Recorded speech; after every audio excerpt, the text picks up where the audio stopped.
If you were given the chance to travel back in time and relive some of your childhood years with the consciousness of your present self, how many of you here would do it? Raise your hands if yes. You see, I would do that too, but why? What is it about our childhoods that ignites such wonder? Is it the longing for similar experiences we had? Do we miss the people or the way we approached life during those years? If I were to make a guess, I would say it's very related to the fact that adulthood comes with challenges and lots of responsibilities, which at times hinder our ability to see the silver lining in things, like we did so easily back then. Today, I want to share with you 3 steps which supported my personal and professional growth and set me on a journey to live life inspired by a youthful spirit. Let me start by taking you back to my childhood in São Paulo, Brazil, where I had a very simple and joyful upbringing with my 2 siblings and loving parents. Although most of you might not know a lot about Brazilian culture, I'm sure that the minute I said the word Brazil, your brain probably associated it with soccer, samba, football, Neymar, right? Carnival. Yes. I'm very proud of my Brazilian roots and having Latin culture in general, often associated with a happy community, with exciting celebrations and people who constantly find reasons to be happy despite the hardships and the challenges that they face. When I was around 9 years old, my parents didn't have enough money to afford having all 3 of us taking extracurricular English classes. At the time in Brazil, studying a second or a third language was something really important for you to have better future prospect and also career opportunities. So for many years, my sister would arrive home from her lessons that we could afford to have, and we would spend hours and hours playing together, pretending we were in a classroom environment. Although it may have seemed a bit silly at the time, those playful experiences had a really profound impact on me. Because of the closeness we had and we shared as siblings, when I looked at her and I saw her as my teacher, I could actually envision myself in her place. And without knowing, we planted a very tiny seed that would later bloom into my own passion for teaching and learning. I kept on studying. I got access to online resources, and by the age of 12, my somewhat self-directed learning made me fluent in the language. 3 years later, at the age of 15, I applied and was offered my first tutoring position at a community's learning center around home.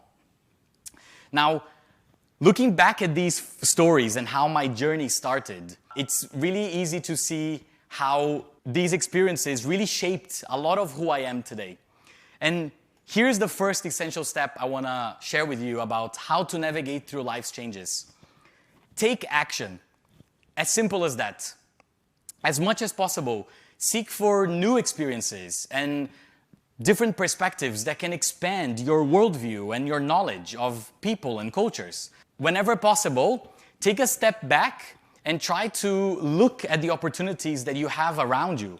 The more you take action, the more you will start learning things about yourself. You will learn some of your interests, some of your values, some of your motivations, and this will set you on a cycle of getting more and more experience and feeling really excited about the things that you're learning.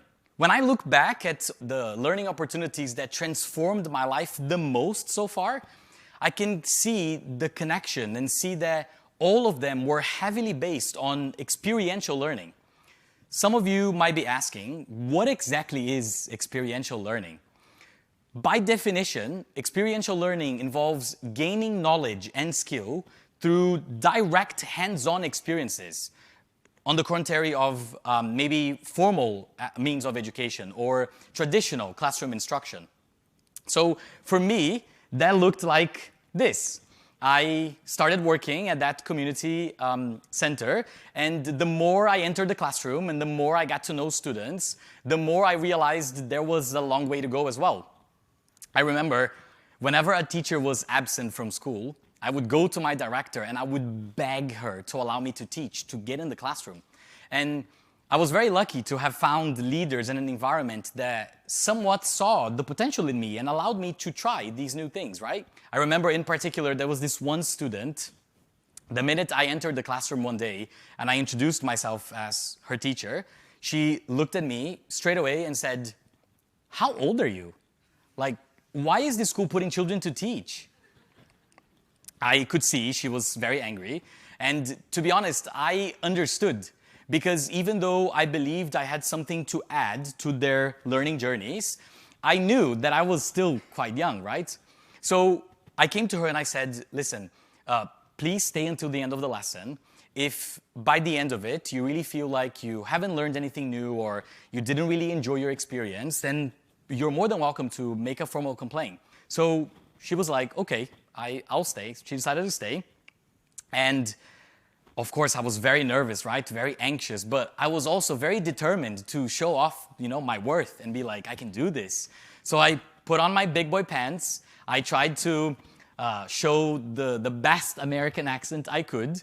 And I even incorporated some music. I took a guitar that was in a room over there, and I was like, you know what? I'm gonna make this class with a lot of movement and energy. So I did that. Lost my voice completely almost, because I was so excited, trying to show them, I really cared, and I was trying to help them. So she seemed a bit happier. At the end of the class, she came to me and she was like, "Listen, the class was not bad. You seem to know some of the things you talked about. You seem to have some talent. You sound good when you speak." So coming from her, I was like, oh my God, this is amazing, right? I did so well. This is like the best compliment this person could have given me. And then she left the classroom. We parted our ways. She went straight into the director's office, made a formal complaint, and demanded her money back if I were to continue being her teacher. I was sad, yes, but of course that becoming a reasonably good teacher with a legit repertoire of techniques and strategies takes time and effort. My young self-confidence to get into a classroom and teach, and the coworkers who believed in me and were there, "Yes, you go, do it, you can substitute for me when I'm not in school." That wasn't enough. I had to practice and I had to really understand how I could become a proper teacher. So this leads me to the second essential step that I would like to share with you today. As you take action and you go through these practical experiences that give you a lot of hands-on learning, it's really important to reflect on what is happening and how you are growing. If possible, even take a step back when you are going through those situations and try to observe yourself. Find some key people who care about you and who you also care about and gather feedback.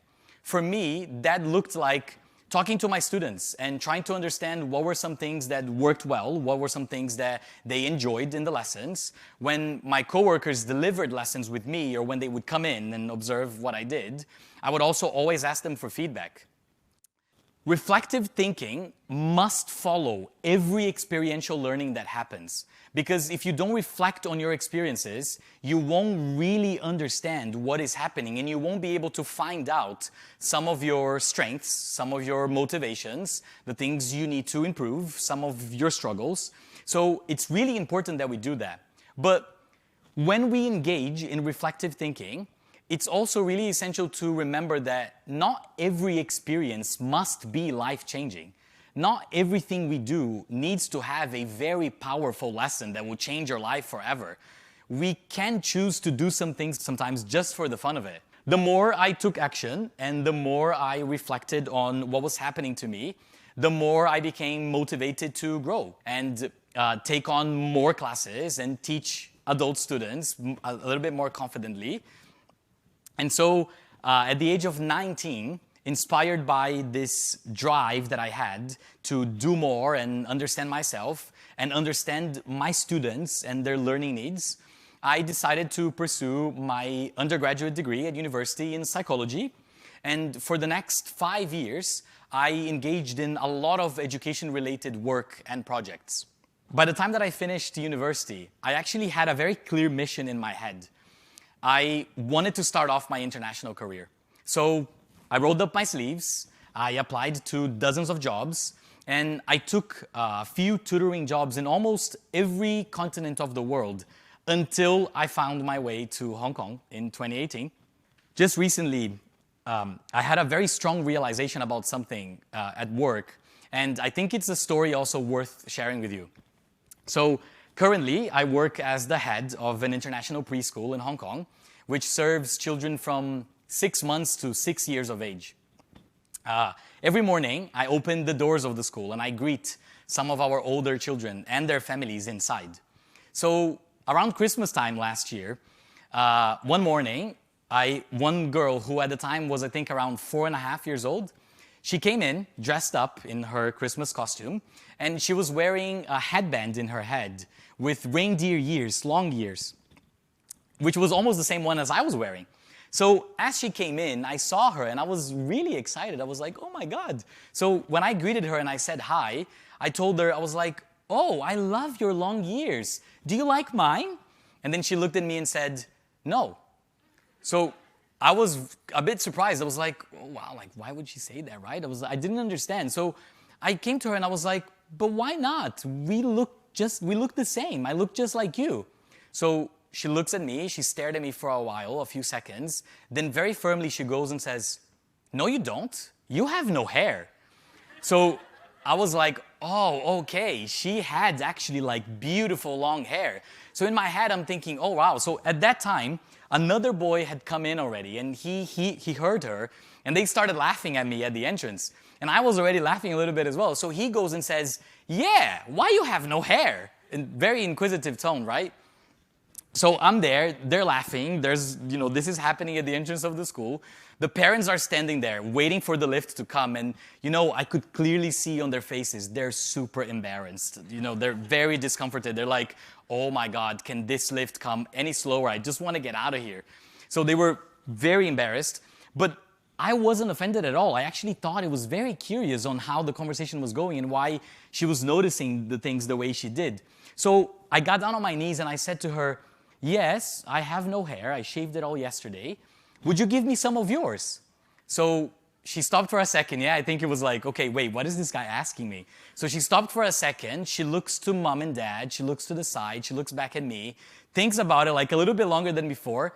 Then she looks at me and says, no way, but you can take some of his.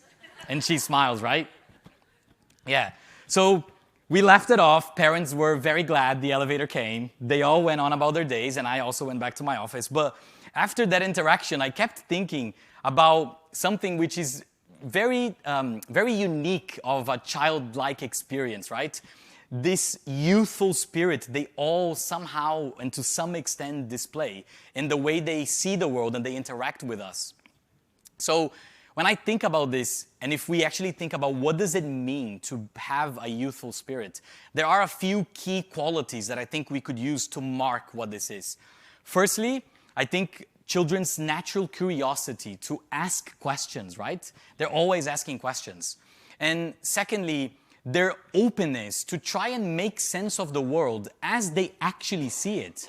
You see, this little girl was being very matter-of-fact to say, no, we do not look alike. I have beautiful long hair. You are bald, right? She was very open to say that and to interact. So why would I take offense to that, right? For me, that was some sort of a playful moment. And I think for us as adults, subscribing to the social norms we do subscribe, of course that sometimes children can be a bit too honest. I think as long as nobody's being mistreated, we can take a step back as adults and also show them that it's okay to have a sense of playfulness sometimes, right? It's okay to be cheerful and to be light in the way that we interact with each other. Maybe we all got a laugh of that. The embarrassment and the discomfort of the situation was a lot more in the minds of the parents than in the children. They were just innocently describing what they saw. So there's this research done by Harvard's child psychologist, Paul Harris, that basically says that on average, a 5-year-old child asks around 120 questions a day, when compared to adults who, on an average day, would ask around 6. It's quite different, right? If we think about this, on one side, we have children's thirst for knowledge and understanding the world. And on the other side, we often have us as adults maybe disengaged, right? Or too tired to care or to reach out and learn something new. So why is that? Why do we often fall into this? Why do we tend to lose some of those qualities that were so present on us as children? I think the more we think about this and we reflect on what our childhood was like, the closer we get to maybe claiming back some of those qualities into our lives, into this youthful spirit. Which leads me to the third and final lesson that I want to share with you today. Embrace a youthful mindset. Stay curious. Whenever possible, reach out and make that connection with people around you or the communities that you belong to.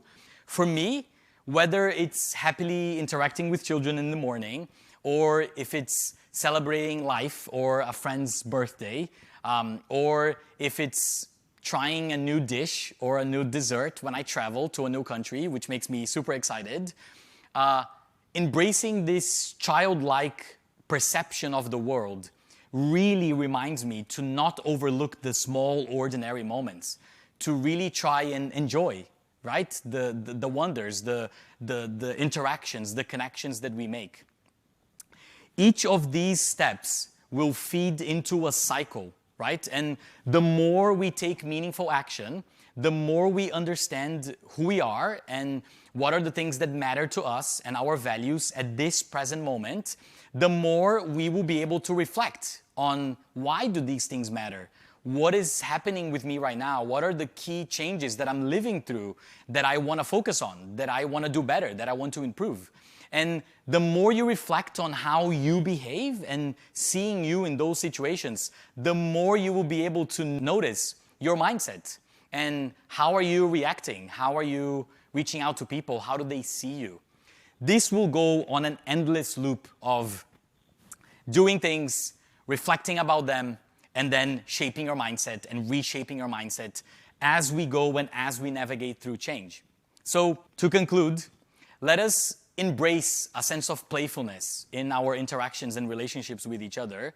Let us be purposeful with our words and actions and be brave to face change when it comes and move forward, staying true to what so far we have learned about ourselves. Because the truth is, our perception of our values, our beliefs, who we are, this is ever changing. As we mature and we handle and we navigate through change, we will not be the same people as before. So we will constantly have to reevaluate what this means for us and what today really matters to each one of us, right? So I hope that every single one of you can move on your journeys from playfulness to purpose. That's all I have for today. Thank you so much.